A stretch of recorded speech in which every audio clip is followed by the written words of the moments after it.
اسلامی تقویم ہجری کا کیلنڈر حضرت عمر نے بنایا رضی اللہ تعالی عنہ نے، اور اسی تقویم کے مطابق وہ سال کی پہلی تاریخ کو اس دار دنیا سے آخرت کی جانب عازم سفر ہوئے۔ گویا جب ہجری سال کا آغاز ہوتا ہے تو سب سے پہلے ہمیں حضرت عمر فاروق کی یاد تڑپاتی ہے، ان کی شہادت کا تذکرہ تازہ ہوتا ہے، اور اطراف و اکناف عالم میں ان کے ذکر کی خوشبو سے، ان کے تذکرے کی مہک سے مشام ہستی منور ہوتے ہیں۔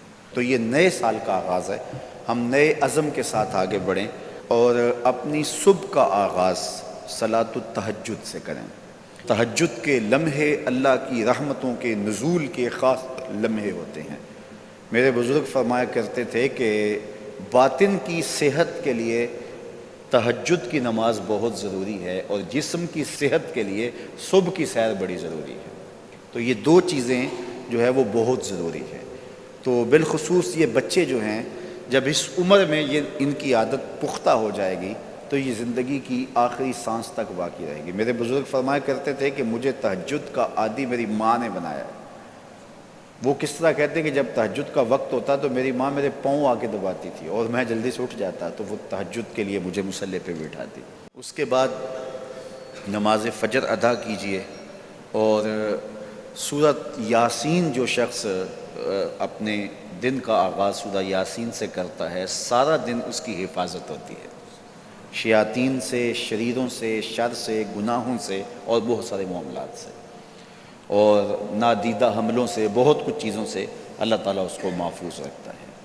تو سارے سورہ یاسین کی تلاوت اپنے معمولات میں شامل کر لیں۔ نماز فجر کی ادائیگی کے بعد آپ ہلکی پھلکی ورزش ضرور کیجئے۔ جو قوی مومن ہے، طاقتور مومن ہے، کمزور مومن کی نسبت اللہ کو زیادہ محبوب ہے۔ تو طاقتور مومن، قوی مومن، یہ مطلوب ہے شریعت کا، اور یہ مقصود ہے شریعت کا۔ پھر سونے سے قبل سورۃ الملک ایک مرتبہ ضرور پڑھیے گا۔ جس طرح سورہ یاسین پڑھتے ہیں تو سارا دن آپ کی حفاظت رہتی ہے، اور سورہ ملک اگر پڑھتے ہیں تو ساری رات آپ کی حفاظت رہتی ہے۔ اور سورہ واقعہ ایک مرتبہ یہ زندگی میں معمول بنا لیں، کیونکہ ہمارے جو معاشی مسائل ہیں اس کا بہترین روحانی حل سورہ الواقعہ ہے۔ سورہ الواقعہ کی تلاوت کرنے والا کبھی بھی کنگال نہیں رہتا۔ میں جب بھی اللہ کی توفیق سے یہ محسوس کرتا ہوں کہ ادارے کو وسائل کی ضرورت ہے تو سورہ واقعہ کو زیادہ پڑھنا شروع کر دیتا ہوں، تو اللہ خزانہ غیب سے مدد فرما دیتا ہے۔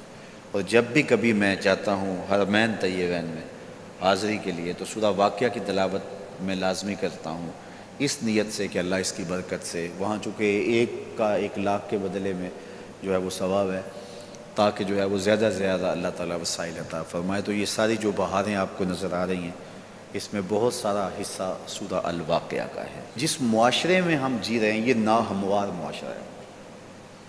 یہ ہمارے خاندانی نظم ہو تو وہاں بھی عجیب سی بولی اور عجیب سی لینگویج ہوتی ہے، اور ہمارا دیہاتی کلچر بھی، ہمارا شہری کلچر بھی، وہ بھی عجیب سا ہوتا ہے۔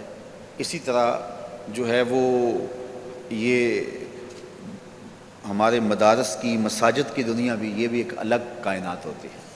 تو اس میں بھی مخصوص ایک طریقہ کار ہے اپنے مد مخالف کے لیے اور اپنے مد مقابل کے لیے۔ تو اس سے ہٹ کر کے جو ہے وہ جو شریعت کا مقصود ہے اس کے مطابق ہم نے اپنے قول و عمل کو مرتب اور منظم کرنا ہے۔